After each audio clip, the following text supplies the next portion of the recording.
Learner profile का क्या मतलब है? लर्नर प्रोफाइल का मतलब है कि हम क्या चाहते हैं कि हमारे लर्नर्स में क्या नॉलेज हो, क्या स्किल्स हो और क्या एटीट्यूड, माइंडसेट्स और वैल्यूज हो।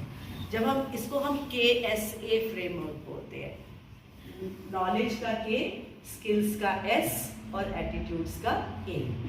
तो KSA को जब हम सोचते हैं कि भाई स्टूडेंट आ रहा है, वो यहाँ से क्या बन के जाएगा, तो जब आप इसके बारे में मानसिक सोच कर रहे होते हैं, क्या उसको ज्ञान चाहिए, क्या उसको कौशल चाहिए, किस तरह के एटीट्यूड हो, उसकी किस तरह की क्षमताएं हम बनाएं, उसके लिए क्या शब्द है?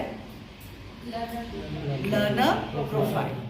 तो लर्नर प्रोफाइल क्या होता है? लर्नर प्रोफाइल ये होता है कि जब आप ये सोचते हैं कि बच्चों को कैसा नॉलेज देना है, कैसा स्किल्स देना और कैसा एटीट्यूड, वो आपने कल अपने चार्ट्स में बनाए और फिर आपने नए 2 दस्तावेज पढ़े। मैंने तो आपको 2 ही पढ़ाए, आप गूगल पे देखें, आपको बहुत सारे मिलेंगे। आप पढ़ेंगे तो आपको एक डायरेक्शन मिलेगा कि हमें किस दिशा में सोचना है। देखिए, ये एक बहुत इम्पॉर्टेंट बात है, क्योंकि उसके बाद जब आपने अपना करिकुलम देखा, हमने आपको वो पर्चे दिए थे ना जिसमें आपने पढ़ा कि क्या क्या टॉपिक्स हैं एम्प्लॉयबिलिटी स्किल्स के, और फिर आपने ये तय किया कि नहीं, इसमें तो जो सब है ज़रूरी है। आपने ये माना कि नहीं माना?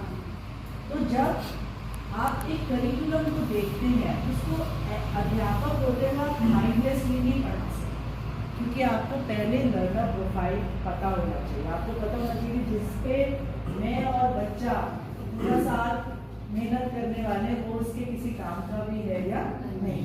बाकी ये इनको लगा कि मेरा नया सवाल ये है कि ये तो 20-30 का है OECD, 27-28 में कुछ और हो गया तो 2 लर्नर्स को कुछ और ज़रूरतें होंगी।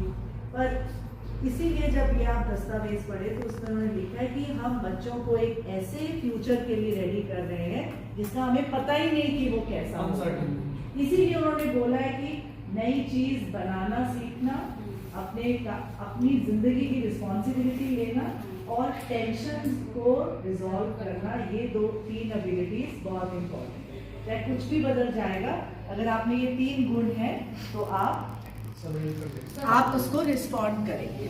You resolving tensions and dilemmas and taking responsibility.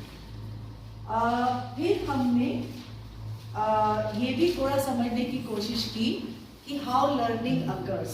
आपने वो जो लिस्ट बनाई थी उसको आपने 3 कॉलम्स में डाला।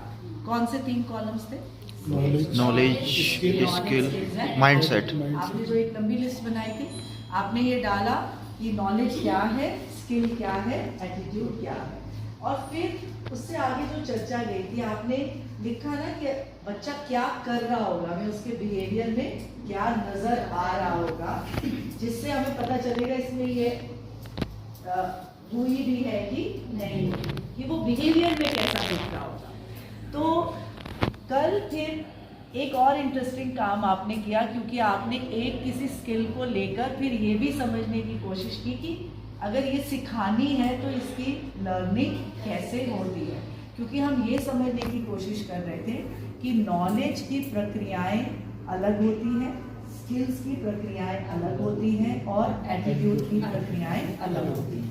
एटीट्यूड हम तभी सीखते हैं जब हम किसी चीज़ या एक्सपीरियंस को लंबे समय तक, या कोई बहुत डीप इमर्शन हो, जैसे जर्क टेक्नोलॉजी हो कि कुछ ऐसा झटका आपको लगे और एकदम, तो कभी कभी एक पावरफुल स्टोरी, एक मूवी, किसी के साथ 2 घंटे की बातचीत जैसे मेरी हुई और मुझे सडनली लगा नई फिलॉसफी तो बहुत ज़रूरी है, तो उसके लिए ये ज़रूरी है। और हमने जब ये चर्चा की, ये जो बोर्ड पर है इसको मैं उठा दूंगी, आप फिर से देखिएगा, हमने ये कुछ प्रिंसिपल्स ऑफ लर्निंग डिराइव की, सिद्धांत जो इन तीनों पर है, मतलब चाहे आप नॉलेज की बात करें, चाहे स्किल की, चाहे एटीट्यूड की। तो आप सब ने बोला कॉन्टेक्स्ट सेटिंग रेडीनेस इंपॉर्टेंट है, बच्चों में क्यूरियोसिटी, कुछ भी नया सीखना हो तो उनको रेडी करो, पहले उनको क्यूरियोसिटी जगाओ, उनको बताओ हम क्यों ये सीख रहे हैं, इसका तुम्हारी जिंदगी में क्या यूज है। फिर उनकी प्रायर नॉलेज मीन्स जो वो पहले जानते हैं। ये देखिए, ये डब्बा मेरा ब्रेन वो ये बोलता है कि ये नया ज्ञान दे रहे हो, इसको मैं कहाँ डालूं? तो वो पहले क्या जानते हैं, जैसे कि प्रीति मैम ने एनिमल्स को के लिए बोला, फिर अगर मैं आपको कोई 3 एनिमल्स नए बताती तो फिर आप उसको एनिमल्स के बॉक्स में डाला। तो मैं ये जानना चाहूंगी आप पहले कितने एनिमल्स जानते हो, राइट? कुछ ऐसी गतिविधियां कीजिए कक्षा में, हम ये फिर आगे रिफ्रेशर या जो हम आगे कभी मिलेंगे तो फिर हम उसमें कुछ ये एक्टिविटीज को समझेंगे कि प्रायर नॉलेज को एक्टिवेट करने की। प्रायर मीन्स पहले की जानकारी। हम ये कैसे जाने लर्नर क्या जानता है? जैसे पहले हमने लिख दी और हमने कहा आप लिखिए लर्नर प्रोफाइल को, क्योंकि हमें विश्वास करते हैं आप उसको जानते ही हैं और आपने लिख भी दिए। फिर जब आपने वो लिखे तो हमें पता चल गया कि आपका पूर्व ज्ञान क्या है, और फिर हमने OECD की नई कॉम्पिटेंसीज आपके साथ रखी। आप जब मैंने उसमें आपको याद होगा लर्निंग के साथ किसी इमोशन को जोड़ना।